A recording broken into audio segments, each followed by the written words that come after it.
네, 안녕하십니까. 오늘도 말씀 앞에 서는 이 시간이 우리 영혼을 다시 일으키는 은혜가 되는 시간이 되기를 원합니다. 오늘 우리가 함께 살펴볼 본문은 느헤미야 7장 5절에서 73절까지의 본문입니다.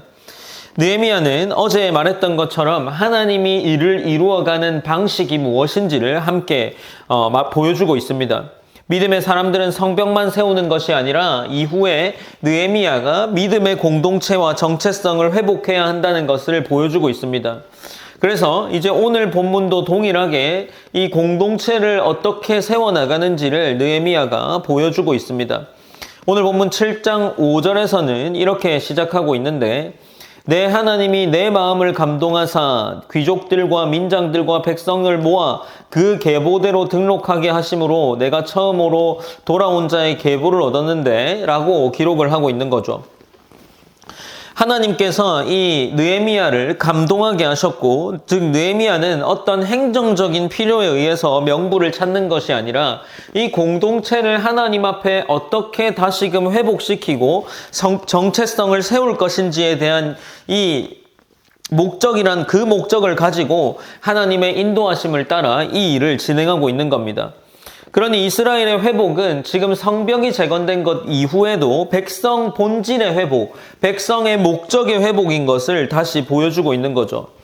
7장 6절 이하에 기록된 본문은 에스라 2장의 본문과 거의 동일합니다.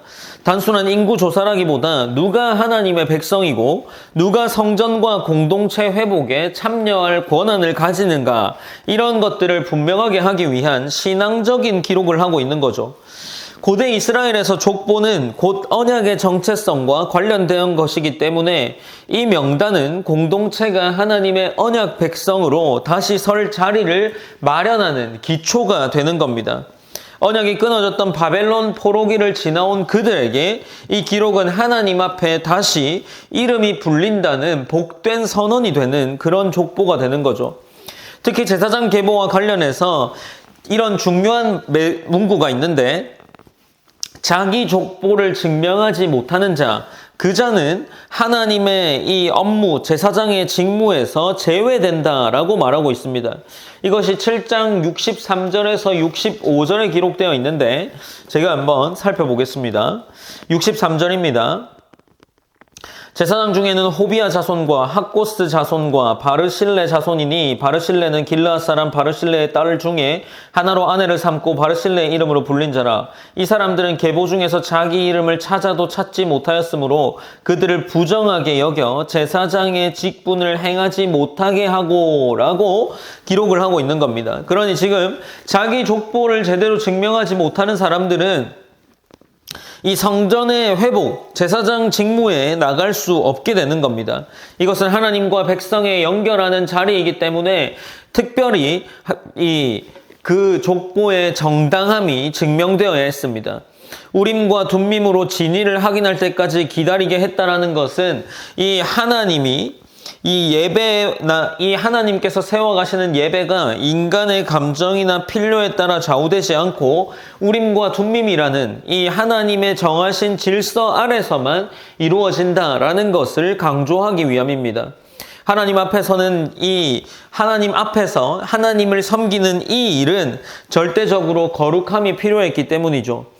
그리고 이제 7장 70절에서 72절까지의 본문에서는 각 족장들과 백성들이 힘대로 드렸다라고 기록하고 있는데, 이것은 공동체의 신앙 회복이 예배당 건물, 이 성전 건물이나 구조물 위주가 아니라 그들 마음에 있던 헌신하는 마음에서부터 시작된다는 것을 보여주죠. 성전의 기물, 예배의 재정, 레위인들의 사역이 유지되기 위해서는 공동체 전체의 전인적인 참여가 필요했습니다. 여기서 힘대로라는 것은 재정과 수준과 형편에 따라 기쁘게 드렸다라는 거죠. 억지로가 아닌 기도와 감사의 헌신이 그들 가운데 있었음을 강조합니다. 성벽은 외형을 세웠고 헌신은 공동체의 내면을 세워가는 작업이 되는 겁니다. 이제 성벽이 재건되고 공동체의 명부가 정리되었다는 것은 회복의 시작을 이야기하는 것이지, 그들이 이제 하나님 앞에 모든 것을 완성했다라는 것을 의미하지 않습니다. 백성들은 여전히 영적으로 깨어나야 했고 하나님의 말씀 앞에서 나아가는, 말씀 앞으로 나아가는 과정이 이어야 했습니다. 느헤미야는 행정적인 지도자로 총독이라는 직무로 있었지만 영적 공동체를 세우기 위해서 하나님이 세운 울타리를 따라 충성스럽게 이 공동체를 회복하고자 했습니다. 우리의 신앙도 외적 성공이나 안정 안에서 멈추지 않아야 하고 하나님의 백성의 정체성을 여전히 붙들고 있는 그 일에서 완성되어 간다는 것을 기억해야 합니다. 오늘 본문은 우리에게 이러한 메시지를 주는 거죠. 하나님은 다시 이름을 부르시고 다시 공동체 안으로 불러주시는 분이다. 외적으로 세워진 성벽이 있지만 그 내부의 문제까지 세우는 것이 하나님의 회복의 시작이다라는 거죠. 우리가 어떤 자리에서든지 하나님의 부르심 안에서 우리가 하나님 나라에 기록된 이름을 가진 자처럼 돌아보고 있는지, 기록된 이름을 가진 자처럼 살아가고 있는지를 돌아보는 귀한 하루가 되었으면 합니다. 우리가 이러한 말씀을 통해서 하나님 앞에 기도하며 나아가고자 합니다.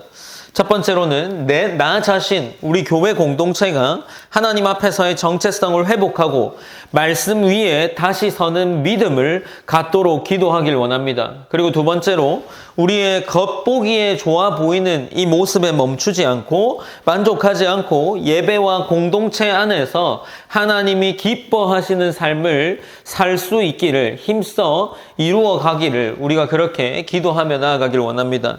제가 기도함으로 오늘 일상 기도회를 마무리하겠습니다.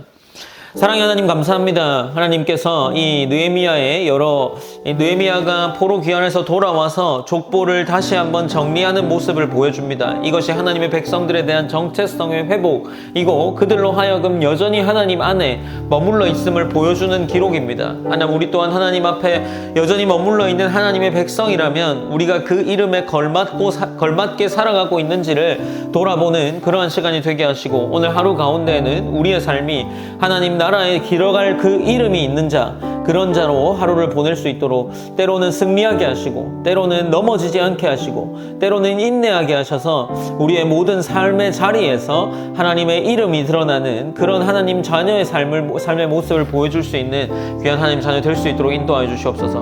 모든 영광 하나님께 올려드리며 살아계신 예수님의 이름으로 기도드립니다. 아멘.